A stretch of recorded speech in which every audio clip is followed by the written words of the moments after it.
নমস্কার বন্ধুরা, কামরাঙ্গা ইউটিউব চ্যানেলে তোমাদের সকলকে স্বাগত জানাই। আশা করি তোমরা সবাই ভালো আছো। আজকে আমরা আলোচনা করব 2025 সালের কেন্দ্র ও বিভিন্ন রাজ্য সরকারের চালু করা নতুন প্রকল্পগুলি নিয়ে, যেটা রাজ্য সরকার তো বটেই, কেন্দ্র সরকারের যে কোনো এক্সামের জন্য খুব ইম্পর্টেন্ট।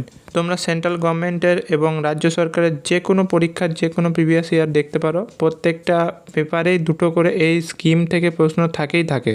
তাই এই ক্লাসটা তোমরা শেষ পর্যন্ত স্কিপ না করে অবশ্যই দেখো। তো চলো শুরু করা যাক। আজকের ক্লাসের প্রথম প্রশ্ন, কোন রাজ্যের সরকার গিগ ওয়ার্কারদের স্কুটি কেনার জন্য ভর্তুকি প্রদান করবে? তো সঠিক উত্তর হবে তামিলনাড়ু সরকার। এই প্রকল্পটি চালু করা হয়েছে সেপ্টেম্বরের 18 তারিখ 2025 সালে। তো তামিলনাড়ু সরকার গিগ ওয়ার্কারদের জন্য 20,000 টাকা পর্যন্ত ইলেকট্রিক স্কুটিতে সাবসিডি দেবে। নেক্সট, পিএম সূর্যা ঘর যোজনাতে কত ইউনিট পর্যন্ত বিদ্যুৎ বিনামূল্যে পাওয়া যাবে?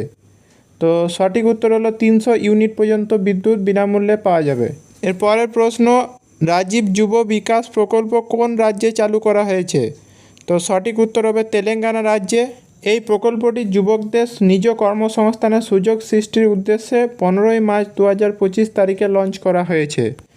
Next, employment link initiative scheme কে কবে চালু করেছে এবং এর উদ্দেশ্য কী? তো সঠিক উত্তর হবে প্রধানমন্ত্রী নরেন্দ্র মোদীজি 1 আগস্ট 2025 এই প্রকল্পটির উদ্বোধন করেছেন। এই প্রকল্পের মূল উদ্দেশ্য হল উৎপাদন খাতে কর্মসংস্থান বৃদ্ধি এবং আনুষ্ঠানিক কর্মসংস্থান এবং সামাজিক নিরাপত্তা নিশ্চিত করা। পরবর্তী প্রশ্ন, মুখ্যমন্ত্রী মহিলা রোজগার যোজনা কে কবে কোন রাজ্যে চালু করেছেন এবং এর উদ্দেশ্য কী? তো সঠিক উত্তর হবে প্রধানমন্ত্রী নরেন্দ্র মোদী ভার্চুয়ালি বিহারে মুখ্যমন্ত্রী নীতীশ কুমারের উপস্থিতিতে এই প্রকল্পটির উদ্বোধন করেন 26 সেপ্টেম্বর 2025 তারিখে। তো এই প্রকল্পের উদ্দেশ্য হলো বিহারের 75 লক্ষ মহিলাকে 10,000 টাকা করে দিয়ে আর্থিক সহায়তা করা। এই প্রশ্নটি রিসেন্টলি হয়ে যাওয়া আইবির এক্সামে এসেছিল। পরবর্তী প্রশ্ন, কোন রাজ্য সরকার কৃষি বনিকি যোজনা চালু করেছে? তো সঠিক উত্তর হবে বিহার সরকার। এই প্রকল্পের উদ্দেশ্য হলো বিহারে কৃষকদের তাদের জমিতে গাছ লাগানোর জন্য উৎসাহিত করা। এই প্রকল্পের সুবিধা অনুযায়ী কৃষকরা প্রতি 10 টাকায় চারা কিনতে পারবেন এবং প্রতি 3 বছর পর একটা গাছের জন্য 70 টাকা করে সরকারের কাছ থেকে অনুদান হিসেবে পাবেন। নেক্সট, প্রজেক্ট হেফাজত স্কিম কোন রাজ্য সরকার কবে কী উদ্দেশ্যে চালু করেছে? তো সঠিক উত্তর হবে পাঞ্জাব সরকার 7 মার্চ 2025 এই প্রকল্পটি লঞ্চ করে। এই প্রকল্পটির মূল উদ্দেশ্য হলো পাঞ্জাবের নারী ও শিশুদের সুরক্ষা ও নিরাপত্তা বৃদ্ধি করা। এরপরের প্রশ্ন, পার্থ স্কিম কোন রাজ্য সরকার কবে কী উদ্দেশ্যে চালু করেছে? তো সঠিক উত্তর হবে মধ্যপ্রদেশ সরকার। এই স্কিমটি 8 জানুয়ারি 2025 তারিখে লঞ্চ করেছে। তো এই প্রজেক্টের পুরো নাম হলো police army recruitment training and Hunar. এই প্রকল্পের মূল উদ্দেশ্য হলো পুলিশ ও সেনাবাহিনীতে চাকরির জন্য যুবক যুবতীদের প্রশিক্ষণ দেওয়া। পরবর্তী প্রশ্ন, সুভদ্রা প্রকল্প কোন রাজ্য সরকার কী উদ্দেশ্যে চালু করেছে? তো সঠিক উত্তর হবে উড়িষ্যা। এই প্রকল্পের মূল উদ্দেশ্য হলো 21 থেকে 60 বছর বয়সী যোগ্য মহিলাদের আর্থিক সহায়তা প্রদান করা। নেক্সট, সমশ্রী প্রকল্প কোন রাজ্য সরকার কবে কী উদ্দেশ্যে চালু করেছে? তো সঠিক উত্তর হবে আমাদের পশ্চিমবঙ্গ সরকার এই প্রকল্পটি 18 আগস্ট 2025 সালে লঞ্চ করে। তো এই প্রকল্পের মূল উদ্দেশ্য ছিল মূলত যারা বাংলার পরিযায়ী শ্রমিক তাদের সম্মান ও নিরাপত্তা দেওয়া। এই প্রকল্পের সুবিধা অনুযায়ী যারা বাংলার বাইরে পরিযায়ী শ্রমিক হিসেবে কাজ করেন তারা যদি বাংলায় ফিরে আসেন তাহলে প্রতি মাসে 5,000 টাকা করে তারা পাবেন। এটাই এই প্রকল্পে বলা হয়েছে। এরপরের প্রশ্ন, লাডলি বেহনা যোজনা কোন রাজ্য সরকার কবে কী উদ্দেশ্যে চালু করেছে? তো সঠিক উত্তর হবে মধ্যপ্রদেশ সরকার 5 মার্চ 2023 এই প্রকল্পটি চালু করেছিল। তো এই প্রকল্পের মূল উদ্দেশ্য হলো রাজ্যের মহিলাদের অর্থনৈতিক ক্ষমতায়ন এবং কল্যাণ নিশ্চিত করা। এই প্রকল্প থেকে এর আগে অনেক পরীক্ষাতেই অলরেডি কোয়েশ্চেন এসেছে। এর পরের প্রশ্ন, NAVYA বা নব্য কোন সরকার কবে কী উদ্দেশ্যে চালু করেছে? তো সঠিক উত্তর হবে ভারত সরকার। প্রধানমন্ত্রী নরেন্দ্র মোদী জুনের 24 তারিখ 2025 সালে এই প্রকল্পটি উদ্বোধন করেছেন। এই স্কিমের পুরো নাম হলো nurturing aspirations through vocational training for young adolescent girls. এই প্রকল্পের মূল উদ্দেশ্য হলো 16 থেকে 18 বছর বয়সী মেয়েরা যারা অন্তত 10ম শ্রেণী পাস করেছে তাদের বৃত্তিমূলক প্রশিক্ষণ প্রদান করা। নেক্সট, এন প্রাউড প্রকল্পটি কোন রাজ্যের সরকার কবে কী উদ্দেশ্যে চালু করেছে? তো সঠিক উত্তর হবে কেরালা সরকার ফেব্রুয়ারি মাসের 22 তারিখ 2025 সালে এই প্রকল্পটি চালু করে। এই প্রকল্পটির পুরো নাম new programme for removal of আনইউজ drugs. এই প্রকল্পের মূল উদ্দেশ্য হলো মেয়াদ উত্তীর্ণ এবং অব্যবহৃত ওষুধ থেকে উদ্ভূত পরিবেশগত এবং স্বাস্থ্যগত ঝুঁকি কমানো। এরপরের প্রশ্ন, রেশম সখী যোজনা কোন রাজ্যের সরকার কবে কী উদ্দেশ্যে চালু করেছে? তো সঠিক উত্তর হবে উত্তরপ্রদেশ সরকার 24শে এপ্রিল 2025 তারিখে এই প্রোগ্রামটি লঞ্চ করে। এই প্রকল্পের মূল উদ্দেশ্য হলো গ্রামীণ মহিলাদের অর্থনৈতিকভাবে শক্তিশালী করা এবং তাদের জন্য আয়ের একটি নতুন পথ তৈরি করা। এই প্রকল্পের অধীনে গ্রামীণ মহিলাদের তুঁত রেশম এবং তুষার রেশম পালনের জন্য প্রশিক্ষণ দেওয়া হয়। এর পরবর্তী প্রশ্ন হলো, শক্তিশ্রী প্রোগ্রাম কোন রাজ্যের সরকার কবে কী উদ্দেশ্যে চালু করেছে? তো সঠিক উত্তর হবে উড়িষ্যা সরকার জুলাই মাসে এটি লঞ্চ করে। রাজ্য জুড়ে কলেজ ও বিশ্ববিদ্যালয়ের ছাত্রীদের নিরাপত্তা নিশ্চিত করাই ছিল এই প্রকল্পের প্রধান লক্ষ্য। এর পরের প্রশ্ন, দ্য ভালচার নেটওয়ার্ক পোর্টাল কোন রাজ্যের সরকার কবে কী উদ্দেশ্যে চালু করেছে?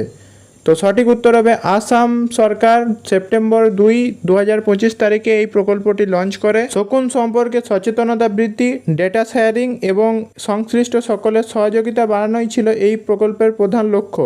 তো এখানে একটা কথা বলে রাখি, আমাদের এই কামরাঙা ইউটিউব চ্যানেল থেকে সম্পূর্ণ অথেন্টিক ডাটা প্রোভাইড করা হয় যা এক্সাম রিলেটেড এবং এক্সামে বারবার এই প্রশ্নগুলি রিপিট হয়। এর আগে আমরা এক্সামের জন্য ইম্পর্টেন্ট আরও কয়েকটি ভিডিও বানিয়ে রেখেছি, তো তোমাদের কাছে যদি একটু সময় থাকে তো তোমরা গিয়ে এই ভিডিওগুলি দেখতে পারো। এই ভিডিওগুলির একটি প্লেলিস্ট বানিয়ে আমরা সেই প্লেলিস্টের লিঙ্ক এই ভিডিওর ডেসক্রিপশন বক্সের মধ্যে দিয়ে দেবো, তো তোমরা যারা ইচ্ছুক তারা গিয়ে পরে দেখতে পারো। নেক্সট, অপারেশন কালনেমি কোন রাজ্যের সরকার কবে কী উদ্দেশ্যে চালু করেছে? তো সঠিক উত্তর হবে উত্তরাখণ্ড সরকার জুলাইয়ের 10 তারিখ 2025 সালে এই প্রজেক্টটি চালু করে।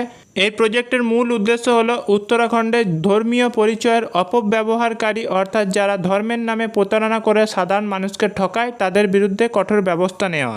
পরবর্তী প্রশ্ন, first free fine rice scheme কোন রাজ্যের সরকার কবে কী উদ্দেশ্যে চালু করেছে? তো সঠিক উত্তর হবে তেলেঙ্গানা সরকার 30শে মার্চ 2025 সালে এই প্রকল্পটি লঞ্চ করে। এই প্রকল্পটির মাধ্যমে দরিদ্রদের মধ্যে বিনামূল্যে 6 কেজি করে ফাইন চাল বিতরণ করা হয় যাতে খাদ্য নিরাপত্তা সুনিশ্চিত থাকে। পরবর্তী প্রশ্ন, ডিজি লক্ষ্মী স্কিম কোন রাজ্যের সরকার কবে কী উদ্দেশ্যে চালু করেছে? তো সঠিক উত্তর হবে অন্ধ্রপ্রদেশ সরকার জুনের 30 তারিখ 2025 সালে এই প্রকল্পটি চালু করে। এই প্রকল্পের মূল উদ্দেশ্য হলো শহুরের দরিদ্র মহিলাদের ডিজিটাল পরিষেবা প্রদানের মাধ্যমে ক্ষমতায়ন করা এবং জীবিকা অর্জনে সহায়তা করা। নেক্সট, রাজভবন অন্নদান স্কিম কোন রাজ্যের সরকার কবে কী উদ্দেশ্যে চালু করেছে? তো সঠিক উত্তর হবে গোয়ার রাজ্যপাল 29শে জুন 2025 তারিখে এই প্রকল্পটি লঞ্চ করে। এই প্রকল্পটি হলো গোয়ার রাজ্যপাল শ্রী এস শ্রীধরন পিল্লাইয়ের একটি উদ্যোগ যার মাধ্যমে রাজ্যপাল তার বই থেকে রয়্যালটি হিসেবে প্রাপ্ত অর্থ মহৎ উদ্দেশ্যে দান করবেন। পরবর্তী প্রশ্ন, নদী বন্ধন প্রকল্প কোন রাজ্যের সরকার কবে কী উদ্দেশ্যে চালু করেছে? তো সঠিক উত্তর হবে আমাদের পশ্চিমবঙ্গ সরকার 12 ফেব্রুয়ারি 2025 এই প্রকল্পটি লঞ্চ করে। আর এই প্রকল্পের মূল উদ্দেশ্য ছিল নদী ভাঙন রোধ করা, নদী ও জলাভূমির মধ্যে সংযোগ স্থাপন এবং প্রাকৃতিক দুর্যোগ মোকাবিলা করা। পরবর্তী প্রশ্ন, কুসুম সি প্রকল্প কোন রাজ্যের সরকার কবে কী উদ্দেশ্যে চালু করেছে? তো সঠিক উত্তর হবে কর্ণাটক সরকার 11 জুন 2025 তারিখে এই প্রকল্পটি লঞ্চ করেছে। এই প্রকল্পের মূল উদ্দেশ্য হলো কৃষকদের বিদ্যুৎ সরবরাহ করা এবং তাদের কৃষি পাম্পের জন্য সৌরশক্তি ব্যবহার করতে সাহায্য করা। এর পরের প্রশ্ন, স্বামী বিবেকানন্দ যুব শক্তি মিশন প্রকল্প কোন রাজ্যের সরকার কবে কী উদ্দেশ্যে চালু করেছে? তো সঠিক উত্তর হবে মধ্যপ্রদেশ সরকার 12 জানুয়ারি 2025 স্বামী বিবেকানন্দের জন্মদিনের দিনে এই প্রকল্পটি লঞ্চ করে। এই প্রকল্পের মূল উদ্দেশ্য হলো 2028 সালের মধ্যে মধ্যপ্রদেশ রাজ্যের 70% যুবককে কর্মসংস্থান প্রদান করা।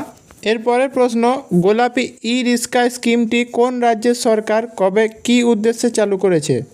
তো সঠিক উত্তর হবে মহারাষ্ট্র সরকার 21শে এপ্রিল 2025 সালে এই প্রকল্পটি লঞ্চ করে। এই প্রকল্পের মূল উদ্দেশ্য হলো স্বাবলম্বী হতে ইচ্ছুক মহিলাদের সরকারের তরফ থেকে একটি ই রিক্সা কেনার জন্য আর্থিক সহায়তা প্রদান করা এবং সর্বোচ্চ এই প্রকল্পের মাধ্যমে 80,000 টাকা পর্যন্ত সাবসিডি দেওয়া হয়। নেক্সট, রাজীব গান্ধী বন সংবর্ধন যোজনা কোন রাজ্য সরকার কবে কী উদ্দেশ্যে চালু করেছে? তো সঠিক উত্তর হবে হিমাচল প্রদেশ সরকার জুনের 3 তারিখ 2025 সালে এই প্রকল্পটি চালু করে। এই প্রকল্পের মূল উদ্দেশ্য হল হিমাচল প্রদেশে বনের পরিমাণ বৃদ্ধি করা এবং এই প্রকল্পের মাধ্যমে হিমাচল প্রদেশে ক্ষয়প্রাপ্ত বনভূমিতে ফলদায়ী গাছ লাগানো হবে, যাতে বিভিন্ন মহিলাদের গোষ্ঠী ও যুবমণ্ডলকে যোগদান করিয়ে তার মাধ্যমে কর্মসংস্থান তৈরি করা হবে। তো ক্লাসটি ভালো লাগলে সবাই একটি লাইক করো এবং তোমাদের বন্ধুদের মাঝে শেয়ার করে অন্যদেরকেও দেখার সুযোগ করে দাও। পরবর্তীতে এই ধরনের আরও ভিডিও পাওয়ার জন্য চ্যানেলটিকে অবশ্যই সাবস্ক্রাইব করে রাখো। এতগুলি প্রকল্পের মধ্যে কোন রাজ্যের কোন প্রকল্পটি তোমার সবথেকে বেশি ভালো লাগলো অবশ্যই কমেন্টে জানিও। দেখা হচ্ছে পরের ভিডিওয়।